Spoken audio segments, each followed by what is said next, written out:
Hello दोस्तों, welcome to my channel PR knowledge centre. तो आज हम करेंगे टेस्ट नंबर 20 जो कि फोरम आईएएस का है और विजन का भी टेस्ट कराया जा रहा है, तो उसको भी करते रहिए। तो ये भी इन्वायरमेंट का है, तो इन्वायरमेंट को आप पढ़ते रहिए। बेसिक और जो भी आपके प्रीवियस का 365 भी आ चुके हैं उसको भी पढ़ते रहिए। तो हम करेंगे टेस्ट 20 जो कि इन्वायरमेंट का है। और हमारे चैनल को ज्वाइन कर लीजिएगा और पीडीएफ वगैरह के लिए आप हमारे टेलीग्राम को ज्वाइन कर लीजिए, जिसका लिंक आपको कमेंट बॉक्स में मिलेगा, ओह सॉरी डिस्क्रिप्शन बॉक्स में। तो चलिए हम पहला क्वेश्चन स्टार्ट करते हैं। पहला क्वेश्चन है, सेकेंड,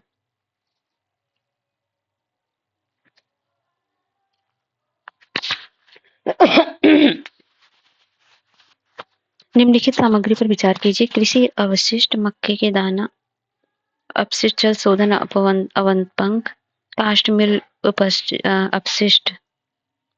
उपर्युक्त में से किसका उपयोग संधारणीय विमानन ईंधन के उत्पादन के लिए फीड स्टॉक के रूप में किया जा सकता है? 1 2 का, 3 4, 1 2 3 4 का या 1 3 4 का?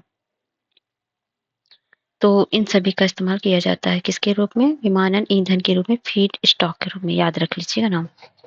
नेक्स्ट है, निम्नलिखित ओजोन क्षयकारी पदार्थों पर विचार करें। हैलोन्स, क्लोरोफ्लोरोकार्बन्स, मिथाइल ब्रोमाइन, हाइड्रोफ्लोरोकार्बन। ठीक है। तो इसमें से कौन सा सही है? सभी के सभी है। ठीक है, ऑप्शन डी। पर्यावरण के संदर्भ में ब्लैक कार्बन, ब्राउन कार्बन के संबंध में निम्नलिखित कथन पर विचार करें। ब्लैक कार्बन मुख्य रूप से जीवाश्म ईंधन के अधूरे दहन से उत्सर्जित होता है, जबकि ब्राउन कार्बन मुख्य रूप से बायोमास दहन में उत्सर्जित होता है। ब्लैक कार्बन और ब्राउन कार्बन दोनों अल्पकालीन जल प्रदूषण हैं जो वायुमंडल पर अल्प अवधि तक ही रहते हैं। पर इनमें से कौन सा कथन सही है? केवल एक, केवल दो, एक दो दोनों, ना तो एक ना तो दो। तो इसमें जो सही है, दोनों के दोनों सही है। ठीक है। नेक्स्ट क्वेश्चन है, वायुमंडल में नाइट्रस ऑक्साइड के उत्सर्जन को लेकर कुछ चिंता है। इस संदर्भ में निम्नलिखित गतिविधियों पर विचार करें। नायलॉन का उत्पादन, सिंथेटिक उर्वरक का निर्माण, पशुपालन, सेमीकंडक्टर विनिर्माण प्रक्रियाएं। उपर्युक्त में से कितने वायुमंडल में नाइट्रस ऑक्साइड के उत्सर्जन के स्रोत हैं? कितने हैं? तो इसमें भी सभी चारों के चारों हैं। सामान्य लेकिन विभेदित जिम्मेदारियों और संबंधित क्षमताओं, common but differentiated responsibilities and respective capabilities का सिद्धांत, जिसकी अक्सर मीडिया में चर्चा होती है, संदर्भित करता है डब्ल्यूएचओ का कोविड-19 वैश्विक टीकाकरण अभियान, अंतर्राष्ट्रीय मुद्रा कोष में योगदान, ग्रीन हाउस गैस उत्सर्जन में कमी, संयुक्त राष्ट्र शांति अभियानों में योगदान। तो इसमें जो होगा वो सही है, ग्रीन हाउस गैस उत्सर्जन में कमी से है। नेक्स्ट है, महासागरीय अम्लीकरण वायुमंडल से महासागरों द्वारा कार्बन डाइऑक्साइड के बढ़ते अवशोषण के कारण होता है। महासागरीय अम्लीकरण के निम्नलिखित में से कौन से संभावित परिणाम हैं? समुद्री अम्लीकरण बढ़ने से कुछ मछली प्रजातियों के शिकारियों को पहचानने की क्षमता कम हो सकती है। महासागर में हाइड्रोजन आयनों की सांद्रता में कमी आएगी। कैल्शियम युक्त जीवों की जनसंख्या में भारी वृद्धि हो सकती है। कौन सा इसमें से कोट सही है? छठा का। तो इसमें जो है केवल पहला सही है।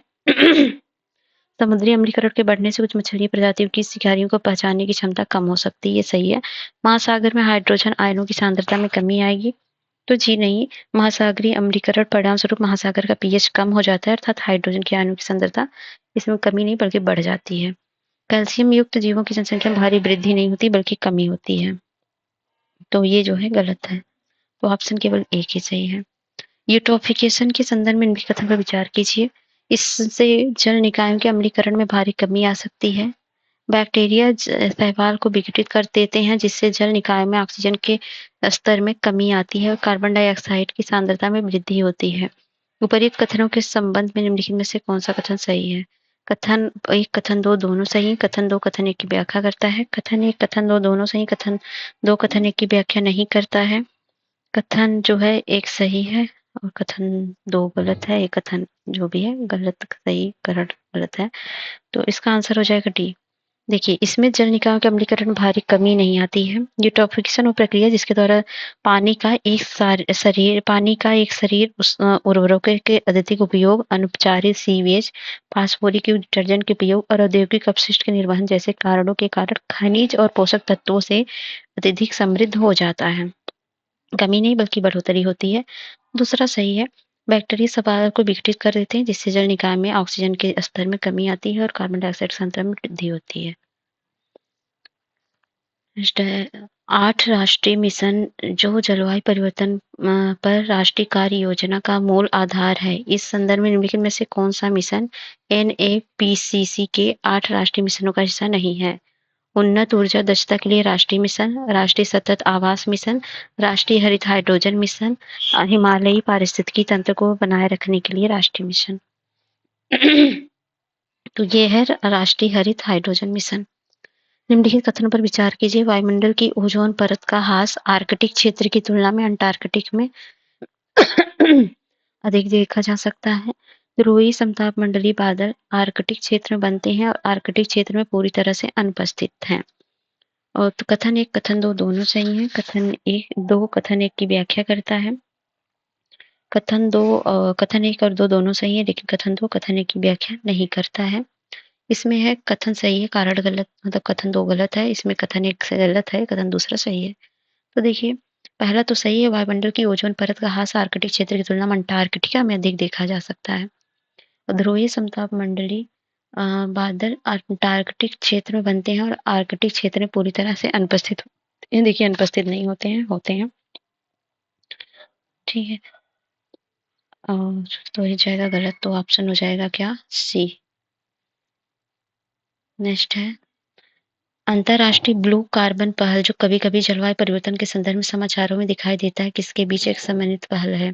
संयुक्त राष्ट्रीय पर्यावरण कार्यक्रम, विश्व बैंक और अंतर्राष्ट्रीय समुद्री संगठन के बीच, conservation international union for conservation of nature और इंटरगवर्नमेंटल ओशोनोग्राफिक यूनेस्को आयोग या फिर विश्व पर्यावरण मंच और अंतर्राष्ट्रीय व्हीकलिंग आयोग या वैश्विक पर्यावरण सुविधा और प्रकृति संरक्षण। ब्लू कार्बन पहल किसमें देखा जाता है?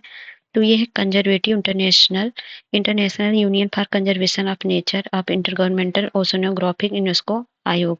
ठीक है, निम्नलिखित गतिविधियों पर विचार कीजिए। बड़े पैमाने पर बारीक पीसी हुई बेसाल्ट सैल खेतों में बिछाना, चूना मिलाकर महासागरों की क्षारीयता बढ़ाना, विभिन्न उद्योगों द्वारा निर्मुक्त कार्बन डाइऑक्साइड का अधिग्रहण कर उसे कार्बोनेटीकृत जल के रूप में परित्यक्त भूमिगत खानों के अंदर पंप करना। ऊपरी गतिविधि में से कितनी कार्बन अधिग्रहण और विभक्ति भवन के लिए प्रायः विचार और चर्चा में लाई जाती है? केवल 1, केवल 2, 3 या कोई नहीं? इसमें जो हो जाए तीनों की तीनों बातें सही हैं। पर्यावरण विकास पर संयुक्त राष्ट्र सम्मेलन, जिसे 1992 में रियो अर्थ समिट के रूप में भी जाना जाता है, ने पर्यावरण संबंधित मुद्दों पर अंतर्राष्ट्रीय कार्रवाई के लिए एक नया खाका तैयार किया। इस संदर्भ में निम्नलिखित पहलों पर विचार करें। जैव विविधता पर कन्वेंशन सीबीडी, क्योटो प्रोटोकॉल को अपनाना, एजेंडा 21 में सतत विकास के लिए रणनीतियों की रूपरेखा। उपरोक्त में से कौन सा 1992 के रियो पृथ्वी शिखर सम्मेलन का परिणाम था? केवल 1, 3, 2, 3 या फिर 1, 2, 3? कौन सा इसमें सही है? तो इसमें देखिए, पहला तो सही है, जैव विविधता कन्वेंशन सीबीडी हुआ था। क्योटो प्रोटोकॉल को अपनाना, इसमें नहीं अपनाया गया था क्योटो प्रोटोकॉल को। तो क्योटो प्रोटोकॉल को 11 दिसंबर 1997 को, मतलब 5 साल बाद अपनाया गया था, ये गलत है।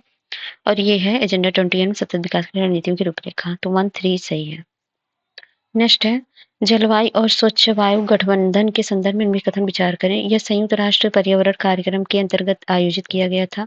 इसका उद्देश्य अल्पकालिक जलवायु प्रदूषकों को कम करना है। भारत में CCAC का संस्थापक सदस्य है। कौन सा कथन इसमें सही है?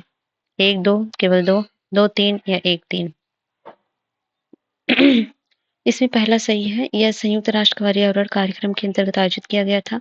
इसका उद्देश्य अल्पकालिक जलवायु प्रदूषकों को कम करना है, ये भी सही है। भारत CCSC का संस्थापक सदस्य, तो गलत है। तो भारत जो होता है सीसीएसी संघ का संस्थापक सदस्य नहीं है। इसकी शुरुआत 2012 में यूनेप के तहत हुई थी। इसमें बांग्लादेश, कनाडा, गाना और मेक्सिको, स्वीडन, अमेरिका ने की थी इसकी स्थापना। भारत आधिकारिक तौर पर 2019 में विश्व पर्यावरण दिवस के समारोह पर सी में शामिल हुआ था। नेक्स्ट है ग्लासगो में यूएनएफसीसी के कॉप 26 में घोषित पंचामृत लक्ष्यों के तहत भारत का लक्ष्य निम्नलिखित में से क्या हासिल करना है। और 2070 तक भारत नेट जीरो उत्सर्जन का लक्ष्य रख कर लेगा। और भारत 2050 तक एकल उपयोग प्लास्टिक के उपयोग समाप्त कर देगा। भारत 2030 तक अपने ऊर्जा आवश्यकताओं पर 50% नवीकरणीय ऊर्जा से पूरा करेगा। 2030 तक भारत अपनी अर्थव्यवस्था की कार्बन तीव्रता को 45% से भी कम कर देगा। कौन सा कथन सही है? 1 2 2 3 4 1 3 4 1 2 3 4। इसमें देखिए पहला सही है और ये दूसरा गलत है। इसका जो रखा था 2030 तक था, ना कि 2050 तक, तो ये गलत है। और ये सही है। और इसमें पहली बात, एकल उपयोग प्लास्टिक का उन्मूलन पंचामृत लक्ष्य में तो था ही नहीं, तो ये गलत है। और ये सही है और ये भी सही है, तो 1 3 4 ऑप्शन सी।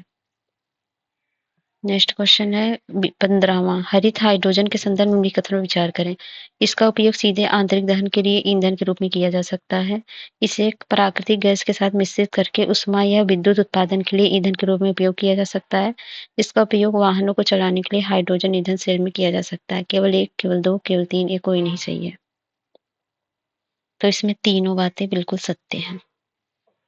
निम्नलिखित तकनीकों पर विचार कीजिए। समुद्र में लोहे का बीजारोपण, सीडिंग द सी, विदारण और कृत्रिम ज्वालामुखी विस्फोट, सीरस बादल का पतला होना, वातावरण सल्फेट एरोसोल कणों का प्रवेश। उपरोक्त तकनीकों में से कितनी ग्लोबल वार्मिंग को कम करने में सहायक होती है? केवल 1, केवल 2, केवल 3, के सभी चारों? तो सभी चारों बातें सही हैं। नेक्स्ट है संयुक्त राष्ट्र के पर्यावरणीय प्रयासों के संदर्भ में सतत विकास तंत्र मुख्य रूप से किसके कार्यान्वयन से जुड़ा उपकरण है? जैव सुरक्षा पर कार्टाजेना प्रोटोकॉल, या फिर खतरनाक अपशिष्टों की सीमा पार आवाजाही के नियंत्रण पर बेसल कन्वेंशन, ओजोन परत को नष्ट करने वाले पदार्थों पर मॉन्ट्रियल प्रोटोकॉल या जलवायु परिवर्तन पर पेरिस समझौता। इसमें से कौन सा सही है? तो ये डी सही है, जलवायु परिवर्तन पर पेरिस समझौता। ऊर्जा दक्षता ब्यूरो के बारे में निम्नलिखित में से कौन सा कथन गलत है? यह ऊर्जा संरक्षण अधिनियम 2001 के तहत स्थापित एक वैधानिक निकाय है। बीईई के लिए नोडल मंत्रालय विद्युत मंत्रालय है। इसने ऊर्जा कुशल उपकरणों को बढ़ावा देने के लिए स्टार आधारित लेबलिंग कार्यक्रम शुरू किया है। बीईई का प्राथमिक कार्य पूरे भारत में नवीकरणीय ऊर्जा की आपूर्ति सुनिश्चित करना है। 18 का हो जाएगा डी। ये गलत है, ठीक है, क्योंकि बीई का प्राथमिक कार्य ऊर्जा संरक्षण दक्षता के माध्यम से भारतीय अर्थव्यवस्था को ऊर्जा की तीव्रता को कम करना है, ना कि नवीकरणीय ऊर्जा की आपूर्ति करना है। ऊर्जा संरक्षण और सतत भवन संहिता के संबंध में कौन सा कथन सही? इसे पर्यावरण, वन और जलवायु परिवर्तन मंत्रालय द्वारा लॉन्च किया गया और यह विशेष रूप से उन भवनों पर लागू होगा जो निजी आवासीय उपयोग के लिए है। कौन सा कथन सही है? 1 2 दोनों, ना तो 1 ना तो 2। तो इसमें दोनों गलत है। देखिए ये जो है ये इसे पर्यावरण, तो ऊर्जा संरक्षण सतत भवन संहिता भारत के वाणिज्यिक भवन क्षेत्र में ऊर्जा दक्षता को बढ़ावा देने के लिए है। ऊर्जा संरक्षण भवन संहिता 2007 में ऊर्जा मंत्रालय के तहत ऊर्जा दक्षता ब्यूरो द्वारा विकसित किया गया था, ऊर्जा मंत्रालय द्वारा, तो गलत है। और ये दूसरा दूसरा गलत क्यों है? दूसरा गलत है क्योंकि ये जो है ये मतलब 100 किलोवाट के कनेक्टेड लोड और 120 किलोवाट या उससे अधिक की अनुबंध मांग वाले ऐसे वाणिज्यिक कार्य और भवनों के लिए न्यूनतम ऊर्जा दक्षता मानक स्थापित करता है। हालांकि निजी आवासीय उद्देश्यों के लिए बनाई गई इमारतों को स्पष्ट रूप से कोड के दायरे से बाहर रखा गया है, तो गलत है। ठीक है, जलवायु परिवर्तन के लिए राष्ट्रीय अनुकूलन कोष के संदर्भ में निम्नलिखित कथन पर विचार कीजिए। यह केंद्रीय क्षेत्र की योजना है जिसका उद्देश्य जलवायु परिवर्तन के प्रतिकूल प्रभावों को कम करने के लिए अनुकूलन गतिविधियों को बढ़ावा देने से है। इसका कार्यान्वयन राष्ट्रीय कृषि और ग्रामीण विकास बैंक द्वारा किया गया जाता है। इसका वित्त पोषण भारत सरकार द्वारा लगाए गए स्वच्छ ऊर्जा उपकरण से किया जाता है। केवल एक कथन 1 2 2 3 या 1 2 3 सही है। तो इसमें पहला गलत है। 1 मिनट। पहला सही है जी। यह एक केंद्र क्षेत्र की योजना है। इसका उद्देश्य जलवायु परिवर्तन के प्रतिकूल प्रभाव को कम करने के लिए अनुकूलन गतिविधियां बढ़ाना है। सही है। और दूसरा भी सही है। इसका कार्यान्वयन राष्ट्रीय कृषि और ग्रामीण विकास बैंक द्वारा किया जा रहा है। इसका वित्त पोषण भारत सरकार द्वारा लगाया गया है। स्वच्छ ऊर्जा उपकर से किया जाएगा। तो तीसरा गलत है, क्योंकि इसको ऊर्जा उपकर के माध्यम से वित्त पोषित नहीं किया जाता है, बल्कि मुख्य रूप से भारत सरकार द्वारा किए गए बजटीय आवंटन में माध्यम से वित्त पोषित किया जाता है। तो 1-2 सही है। निम्नलिखित में से कौन सा कथन कार्बन सामाजिक लागत शब्द का सबसे अच्छा वर्णन करता है? यह मौद्रिक मूल्य में से एक माप है। किसी दिए गए वर्ष में 1 टन CO2 उत्सर्जन द्वारा की गई दीर्घकालिक क्षति किसी देश को अपने नागरिकों को वस्तुएं या सेवाएं प्रदान करने के लिए जीवाश्म ईंधन की आवश्यकता जो उन ईंधनों के जलने पर आधारित हो। जलवायु शरणार्थी द्वारा किसी नए स्थानों पर रहने के लिए किए गए प्रयास। पृथ्वी ग्रह पर कार्बन पदचिह्न में किसी व्यक्ति विशेष का योगदान। तो ये पहला ही है। दिए गए वर्ष में 1 टन उत्सर्जन द्वारा दीर्घकालिक क्षति। नेक्स्ट है वनों पर संयुक्त राष्ट्र फोरम के संदर्भ में निम्नलिखित कथन विचार करें। यह संयुक्त राष्ट्र आर्थिक और सामाजिक परिषद का एक कार्यात्मक आयोग है। इसने हाल ही में वनों में कार्बन अवशोषण बढ़ाने के लिए कैली फंड लॉन्च किया है। उपर्युक्त में से कौन सा कथन गलत है? केवल 1, केवल 2, 1, 2 दोनों, ना तो 1 ना तो 2। तो गलत पूछ रहा है। तो दूसरा गलत है इसमें। इसने हाल ही वन अवशोषण बढ़ाने के लिए कैली फंड लॉन्च किया, तो जी नहीं। तो डिजिटल रूप से अनुक्रमिक आनुवंशिक डेटा प्राप्त लाभों को समुदायों के साथ समान रूप से साझा करना सुनिश्चित है। ये सब चीजें तो सही। कैली फंड को कोलंबिया के कैली में संपन्न संयुक्त राष्ट्र जैविक सम्मेलन के 16वें सम्मेलन के तहत लॉन्च किया गया था, तो ये गलत है। जलवायु परिवर्तन संबंधित शब्दों के संबंध में निम्नलिखित कथन विचार करें। कार्बन मूल्य निर्धारण उत्सर्जन पर शुल्क लगाकर और या कम उत्सर्जन के लिए प्रोत्साहन देकर ग्रीन हाउस गैस उत्सर्जन पर अंकुश लगाया जाता है। कार्बन बजट है वैश्विक तापमान वृद्धि को सुरक्षित सीमा के भीतर रखने के लिए एक निश्चित समयावधि में अधिकतम स्वीकार्य कार्बन डाइऑक्साइड उत्सर्जन। कार्बन क्रेडिट एक निश्चित मात्रा में कार्बन डाइऑक्साइड या अन्य ग्रीन हाउस गैसों के संतुलित मात्रा का उत्सर्जन करने के अधिकार का प्रतिनिधित्व करता है। कौन सा योग सम्मिलित है? केवल 1, केवल 2, केवल 3 या कोई नहीं। 23वें का तो इसमें तीनों सही है एकदम। ठीक है, इसको देख लीजिएगा एक बार। नेक्स्ट है अंतरराष्ट्रीय रिपोर्टों के संदर्भ में निम्नलिखित युग्मों पर विचार करें। ये रिपोर्ट है जारी प्रकाशित किसके द्वारा होता है? विश्व ऊर्जा परिदृश्य WEF द्वारा, वैश्विक संसाधन आउटलुक विश्व संसाधन संस्थान द्वारा, अनुकूलन अंतराल रिपोर्ट संयुक्त राष्ट्र पर्यावरण कार्यक्रम द्वारा। कौन सा इसमें सम्मिलित है? देखिए पहला गलत है। विश्व ऊर्जा आउटलुक जो है परिदृश्य जो है ये किसके द्वारा किया जाता है? तो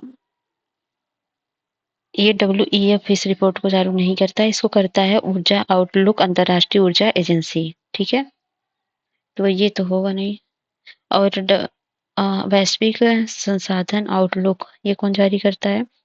देखिए global resource outlook international resource panel IRP द्वारा लॉन्च किया जाता है। यह संयुक्त राष्ट्र कार्यक्रम द्वारा स्थापित और होस्ट किया जाता है, तो ये भी गलत है। और ये अनुकूलन अंतराल ये सही है। इसको UNEP द्वारा लॉन्च किया जाता है, तो ऑप्शन ए है।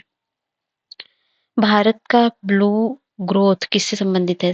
भारतीय वायुसेना का उन्नयन से, किसानों को कीटनाशक के उपयोग से हतोत्साहित करना, समुद्री जलमार्ग क्षेत्रों में सतत विकास के लिए दीर्घकालिक रणनीति समर्थन, भारत के संगठित क्षेत्र के ब्लू कॉलर श्रमिकों का सामाजिक आर्थिक सशक्तिकरण।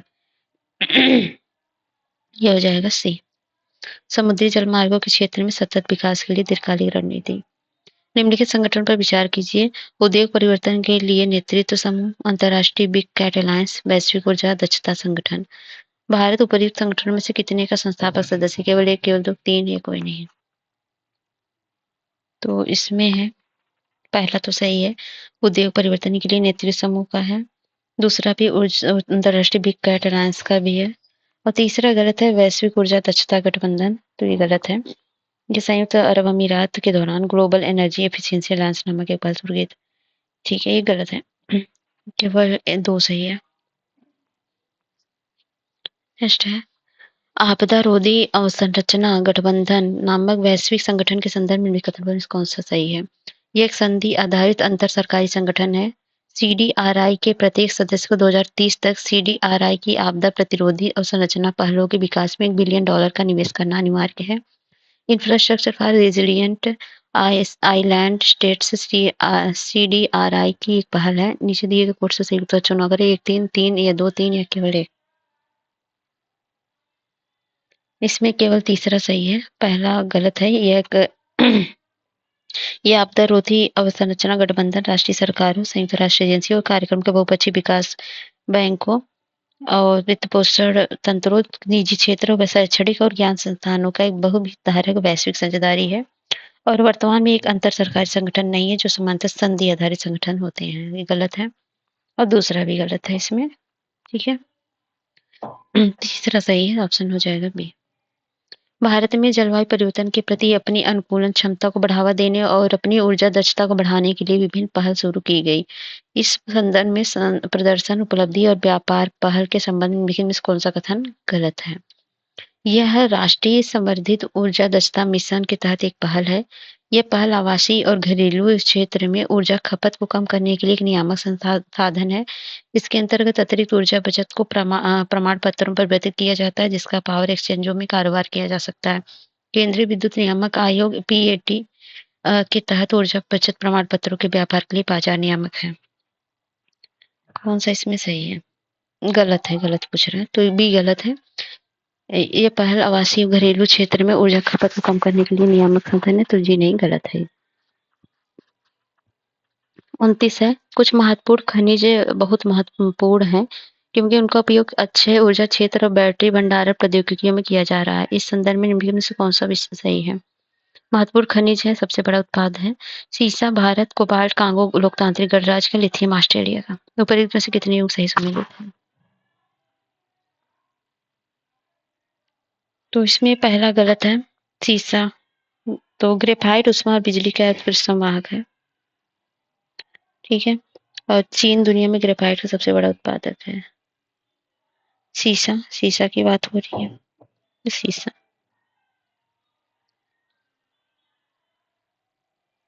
एक मिनट।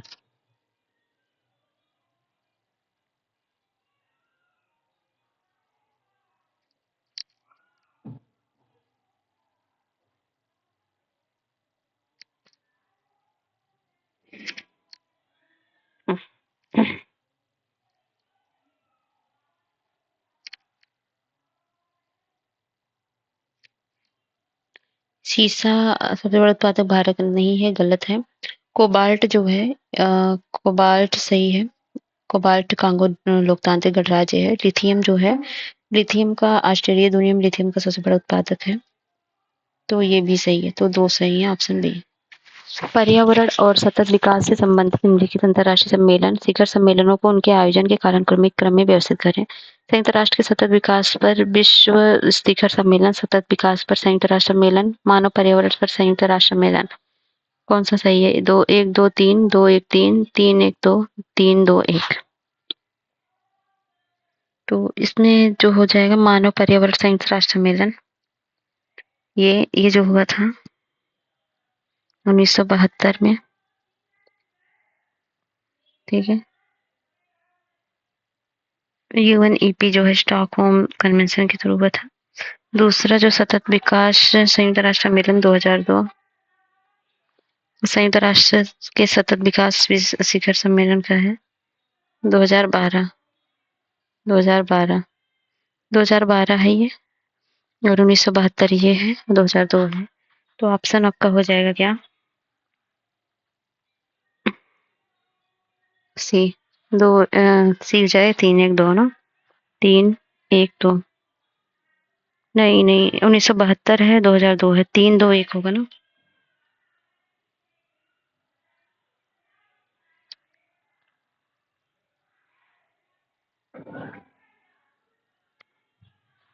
सतत विकास 2002 का है, ये तो पीछे नहीं। 3 2 संयुक्त राष्ट्र, संयुक्त विकास संयुक्त राष्ट्र सम्मेलन, सम्मेलन।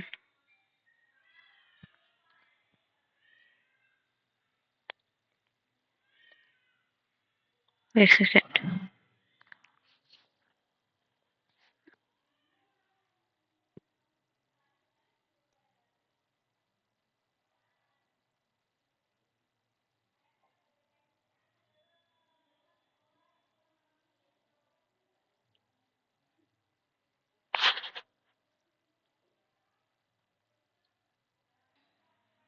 इसका आंसर हो जाएगा 3, 2, 1। ठीक है, ऑप्शन डी। नेक्स्ट है, इको रेडिकल्स के संबंध में निम्नलिखित कथनों में से कौन सा सही है? तो इसमें जो है उनका मानना है कि पृथ्वी पर मानव समाज खतरनाक तरीके से पृथ्वी की वहन क्षमता की सीमा से करीब पहुंच रहा है। वे सख्त जनसंख्या नियंत्रण की मांग करते हैं। वे कम उपभोग उन्मुख और कम अपशिष्ट पैदा करने वाले जीवन शैली पर जोर देते हैं। कौन सा कोड सही है? 1, 2, 3 या 2, 3? तो इसमें तीनों बातें सही हैं। नेक्स्ट है, मरुस्थलीकरण से निपटने के लिए संयुक्त राष्ट्र सम्मेलन के संदर्भ में निम्नलिखित कथनों पर विचार करें। यह मरुस्थलीकरण और सूखे के प्रभाव से निपटने के लिए स्थापित एकमात्र कानूनी रूप से बाध्यकारी ढांचा है। कन्वेंशन के कार्यान्वयन की समीक्षा हेतु समिति कन्वेंशन का सर्वोच्च निर्णय लेने वाला निकाय है। यूएनसीसीडी का स्थायी सचिवालय जिनेवा में स्थित है। कौन सा कथन सही है? 1, 1, 2, 2 या 1, 3? तो इसमें पहला सही है, दूसरा गलत है। कन्वेंशन के कार्यान्वयन की समीक्षा हेतु समिति कन्वेंशन का सर्वोच्च निर्णय लेने वाला निकाय है, तो ये गलत है। सम्मेलन द्वारा पार्टियों के सम्मेलन की स्थापना मुख्य निर्णय लेने वाली संस्था के रूप में की गई थी। यह यूरोपीय संघ जैसे सरकारों संगठन से बना है और सम्मेलन को मार्गदर्शन देने के लिए जिम्मेदार है ताकि वैश्विक चुनौतियों में राष्ट्रीय जरूरतों का जवाब दे सके। तो दूसरी ओर कन्वेंशन के कार्यान्वयन की समीक्षा के लिए समिति की पार्टियों के सम्मेलन की एक सहायक संस्था है। इसका लक्ष्य कन्वेंशन कार्यान्वयन की नियमित समीक्षा में सीओपी की सहायता करना है। और ये यूएनसीडीसी जो है का स्थायी सचिवालय जेनेवा में स्थित है। तो यूएनसीसीडी का स्थायी सचिवालय बॉन जर्मनी में स्थित है, ना कि जिनेवा में। तो ये भी गलत हो गया, केवल एक सही है। नेक्स्ट है, रामसर कन्वेंशन के संबंध में निम्नलिखित में से कौन सा कथन सही है? इसकी स्थापना संयुक्त राष्ट्र के तत्वावधान में वैश्विक स्तर पर आर्द्रभूमि के संरक्षण और सतत उपायों को बढ़ावा देने के लिए की गई थी। यह एकमात्र वैश्विक पर्यावरण संधि है जो किसी विशेष पारिस्थितिकी तंत्र से संबंधित है। आर्द्रभूमि स्थलों को अंतर्राष्ट्रीय महत्व के आर्द्रभूमि की रामसर सूची में शामिल करने के लिए नामित किए जाने से पहले राष्ट्रीय कानूनों के तहत कानूनी रूप से संरक्षित क्षेत्र होना चाहिए। कौन सा कथन सही है? 1, 2, केवल 2, 2, 3 या 3? 33 का। तो इसमें केवल दूसरा सही है। यह एकमात्र वैश्विक पर्यावरण संधि है जो विशेष पारिस्थितिक तंत्र से संबंधित है। पहला गलत है क्योंकि रामसर कन्वेंशन संयुक्त राष्ट्र के तहत स्थापित नहीं किया गया था। और आर्द्रभूमि स्थलों को अंतर्राष्ट्रीय महत्व के आर्द्रभूमि की रामसर सूची में शामिल करना, तो ये तीसरा गलत है। रामसर कन्वेंशन के अनुसार वेटलैंड साइटों को रामसर साइट के रूप में नामित करने से पहले घरेलू कानूनों के तहत कानूनी संरक्षण की आवश्यकता नहीं होती है। तो ये गलत है, केवल दूसरा सही है। वैश्विक पर्यावरण समझौतों के संदर्भ में अग्रिम सूचित समझौता प्रक्रिया सबसे अधिक निकटता संबंधित है। पारे पर मिनीमाता कन्वेंशन से, जैव सुरक्षा पर कार्टाजोना प्रोटोकॉल से, अस्थायी कार्बनिक पुस्तकों पर स्टॉकहोम कन्वेंशन, खतरनाक अपशिष्ट पर बेसल कन्वेंशन से। ये बी सही है, जैव सुरक्षा पर कार्टाजेना प्रोटोकॉल से। मीथेन एक बहुत शक्तिशाली ग्रीन हाउस गैस है। ग्लोबल वार्मिंग पर इसके समग्र प्रभाव को कम करने के लिए इसे कार्बन डाइऑक्साइड परिवर्तित किया जाता है। इस प्रक्रिया को क्या कहते हैं? ब्लॉगिंग, सीलिंग या फ्लेयरिंग या स्टूपिंग? तो इसको कहते हैं फ्लेयरिंग। फ्लेयरिंग, ठीक है। नगोया प्रोटोकॉल के संदर्भ में कथन विचार करना है। ये जैव विविधता पर कन्वेंशन का एक पूरक समझौता है। इसका उद्देश्य आनुवंशिक संसाधनों के उपयोग से उत्पन्न लाभों को निष्पक्ष और न्यायसंगत तरीके से साझा करना है। इसे अनिवार्य किया गया है कि प्रोटोकॉल के प्रत्येक पक्ष को प्रोटोकॉल के तहत अपने दायित्वों को पूरा करने के लिए उचित विधायी, प्रशासनिक या नीतिगत उपाय करने होंगे। कौन सा कोड सही है? 1, 2, 2, 3, 1, 3 या 1, 2, 3? तो तीनों बातें बिल्कुल सही है। यदि किसी प्रजाति को प्रवासी प्रजाति पर कन्वेंशन के परिशिष्ट सेकंड में जोड़ा जाता है तो इसका मतलब है प्रवासी प्रजातियों के बारे में आकलन किया गया है कि उसके पूरे क्षेत्र या उसके एक महत्वपूर्ण हिस्से पर विलुप्ति का खतरा मंडरा रहा है। प्रजातियों की संरक्षण स्थिति प्रतिकूल है तथा उसके संरक्षण और प्रबंधन के लिए अंतर्राष्ट्रीय समझौतों की आवश्यकता है। प्रजाति खतरे में नहीं है और किसी कार्रवाई की आवश्यकता नहीं है। यह प्रजाति विश्व भर में अत्यधिक प्रचुर मात्रा में पाई जाती है। 37 और 37 के हो जाएगा ये बी। प्रजाति की संरक्षण स्थिति प्रतिकूल है तथा उनके संरक्षण और प्रबंधन के लिए अंतर्राष्ट्रीय समझौते की आवश्यकता है। नेक्स्ट है 38, ग्रीन हाउस के संबंध में कौन सा कथन सत्य है?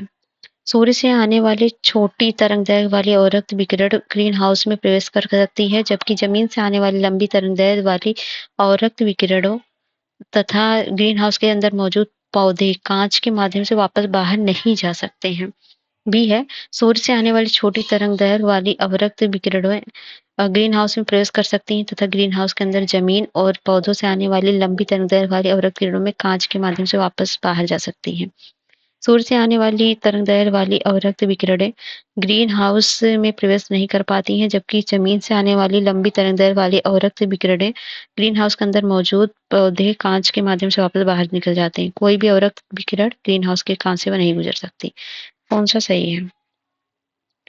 तो देखिए इसका सही हो जाएगा ए।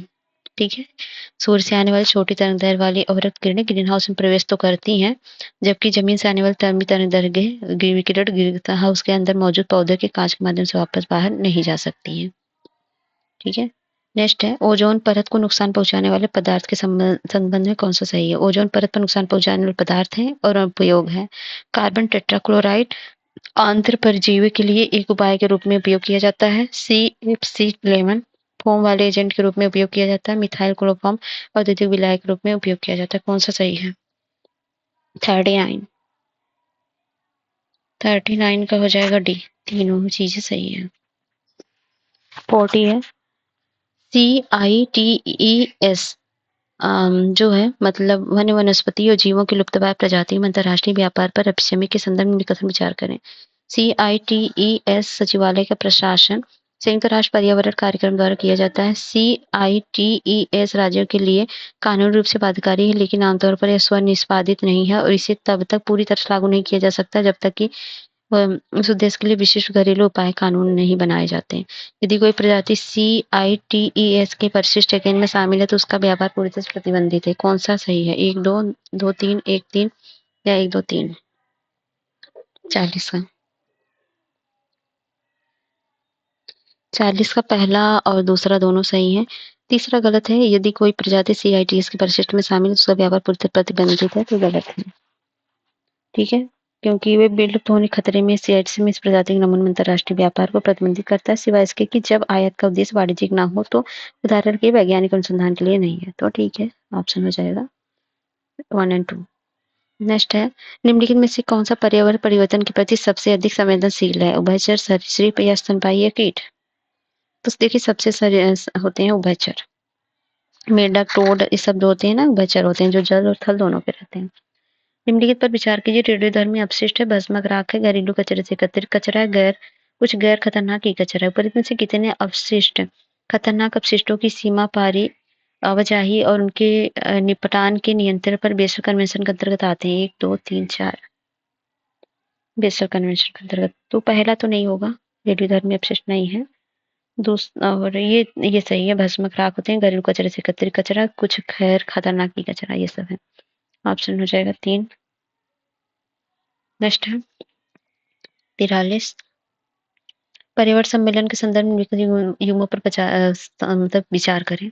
कन्वेंशन है उद्देश्य। मिनीमाता सम्मेलन पारे के मानव जनित उत्सर्जन को नियंत्रित करता है। रॉटरडैम सम्मेलन पर्यटन को बढ़ावा देने वाले खतरनाक तरीके से उचित उपयोग रसायन को रोकता है। स्टॉकहोम सम्मेलन अस्थायी कार्बनिक प्रदूषकों से मानव स्वास्थ्य की रक्षा करता है, सुरक्षा के लिए है। कितने युग्म सही? 1 2 3 या कोई नहीं है? तो 43 का बताएं। तो तीनों है सही। Option C. अंतर्राष्ट्रीय सम्मेलन के संदर्भ में ट्रैफिक के बारे में निम्नलिखित के कथनों पर विचार करें। इसे अंतर्राष्ट्रीय प्रकृति संरक्षण संघ और विश्व वन्यजीव कोष द्वारा संयुक्त रूप से स्थापित किया गया था। दूसरा है यह एक कानूनी रूप से बाध्यकारी अंतर सरकारी समझौता है जिसका उद्देश्य वन्यजीव प्रजातियों में सतत अंतर्राष्ट्रीय व्यापार सुनिश्चित करना है। कि कौन सा सही है? 1 2 दोनों, ना तो 1 ना तो 2। 40 तो 40 में पहला तो सही है और दूसरा गलत है। ये कानून रूप से बाध्यकारी अंतर सरकारी समझौता है।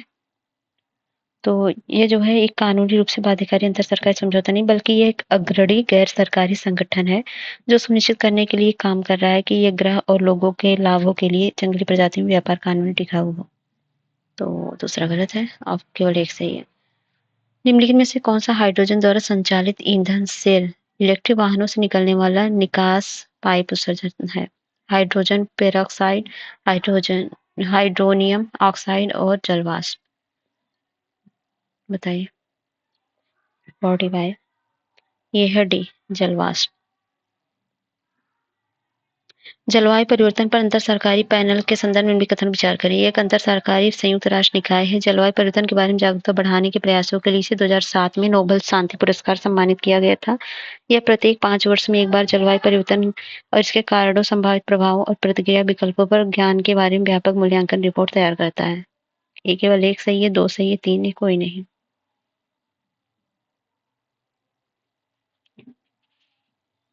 तो पहला सही है, यह एक अंतर सरकारी संयुक्त राष्ट्र निकाय है। और दूसरा भी सही है, संयुक्त परिवर्तन के बारे में जागरूकता बढ़ाने के प्रयासों के लिए 2007 में नोबेल शांति पुरस्कार सम्मानित किया गया था। यह प्रत्येक 5 वर्ष में जो है एक बार जलवायु परिवर्तन, इसके कारण संभावित प्रयासों, प्रतिक्रिया ज्ञान के बारे में व्यापक, तो ये 5 वर्ष नहीं, चौथे वर्ष करता है, तो ये गलत है। तो केवल 1, 2 सही है सभी।